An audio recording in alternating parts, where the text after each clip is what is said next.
Do you know what the most expensive hobby in the world is? It's not owning a yacht or collecting supercars. It's being poor. Sounds backward, right? But math doesn't lie.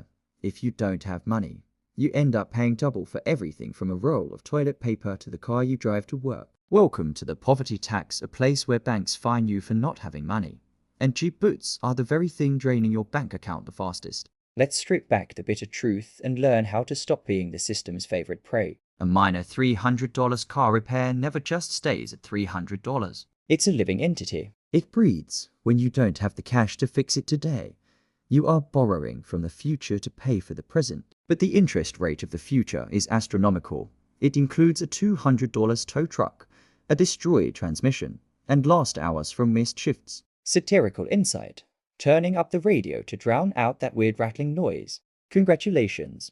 You've just performed a high-level financial maneuver called ignoring the catastrophe. Just remember, every decibel you increase the volume corresponds to a $100 invoice waiting for you down the road. Poverty turns a grown adult into a desperate gambler, and the house always wins through mechanical entropy. The Sam Vimes boots theory isn't just about footwear. It's about the depreciation of desperation.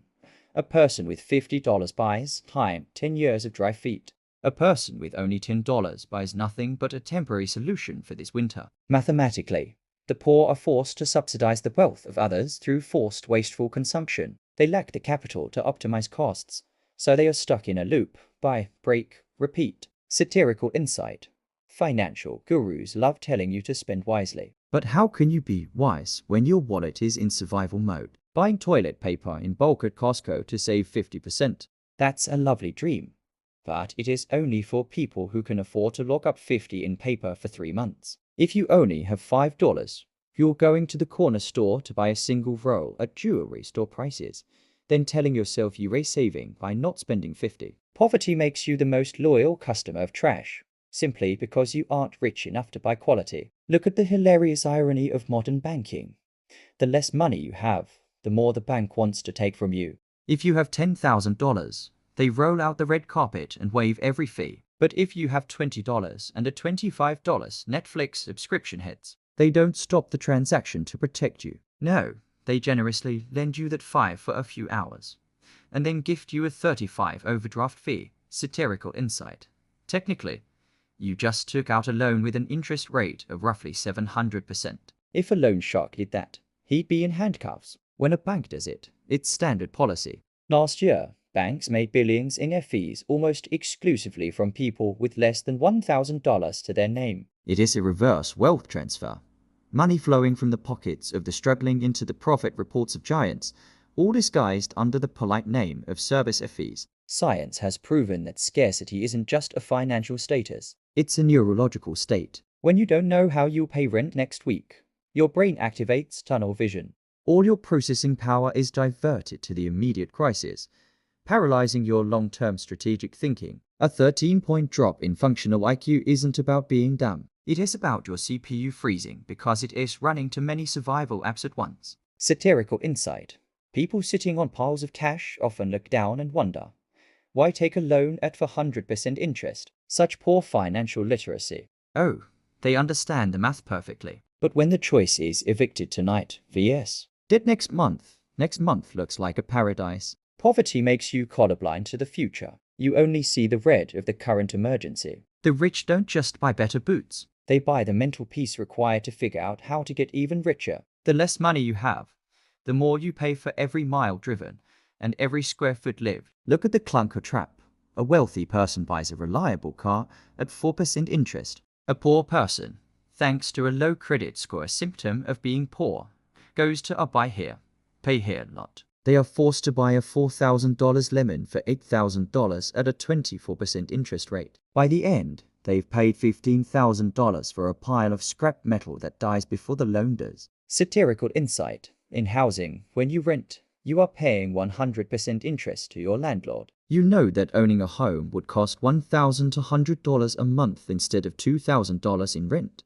But you can never save the $20,000 down payment because you're too busy subsidizing your landlord's mortgage with that extra $800. Society labels you high risk, so they charge you more. To stop being a risk, you need money. But you can't have money because you're paying the risk premium. It's a logic loop so perfect it's terrifying. Poverty doesn't just steal from your wallet. It siphons hours and minutes from your life. If you have a washer at home, laundry takes 5 minutes of active effort. If you're poor, you go to the laundromat, spend $5, and lose 2 hours of your life sitting there. Same with groceries. The rich drive to the bulk warehouse. The poor in food deserts spend an hour on the bus or buy overpriced goods at the bodega. Satirical insight. Everyone says we all have the same 24 hours. That is the sweetest lie in economics. The rich use money to buy other people's time. The poor have to sell their time for pennies just to handle basic existence. Poverty creates friction. In daily life, everything is harder. Everything takes longer. When your time is burned away waiting for the bus or washing clothes in a public tub, when do you have the time to learn a new skill? Poverty doesn't just steal the present. It embezzles your future earning potential. Standard advice tells you to put money in the stock market for an 8% return. But if you have credit card debt at 20%, paying that off is a guaranteed 20% return. That first $1,000 emergency fund isn't savings, it's ammunition. With $1,000, you earn the right to raise your insurance deductible to lower your monthly premiums. You earn the right to buy in bulk. Having cash allows you to switch from survival defense to strategic offense. Satirical insight. 1,000 in the bank is the thing that turns a catastrophe into a minor annoyance. It strips away the bank's power to fine you. Become a cold-blooded CFO for your own life. Prioritize plugging the leaks before dreaming of castles. Stop buying temporary dopamine hits. Start buying your future freedom by owning things that actually last. Understanding the math is the first step towards stopping their game and starting your own. Poverty isn't just a number on a balance sheet. It's a battle of attrition, both financially and mentally. But remember, math can be cruel, but once you understand its rules, you're no longer a victim. You're in control of the game. It is time we stopped playing their game and started building our own empire, starting with the best quality boots and our first financial buffer. I have a question for you. Looking back on your life, what's the most expensive poverty tax you've ever paid? Was it an absurd overdraft fee or a cheap item that broke as soon as you bought it? Leave a comment below and we'll discuss how no one has to pay those ridiculous fees again. And if you found this video enlightening for your finances, don't forget to like and subscribe now. We'll be back with even more brutal financial truths to help you escape the trap and get the best boots for your life. Thank you for watching, and see you in the next video.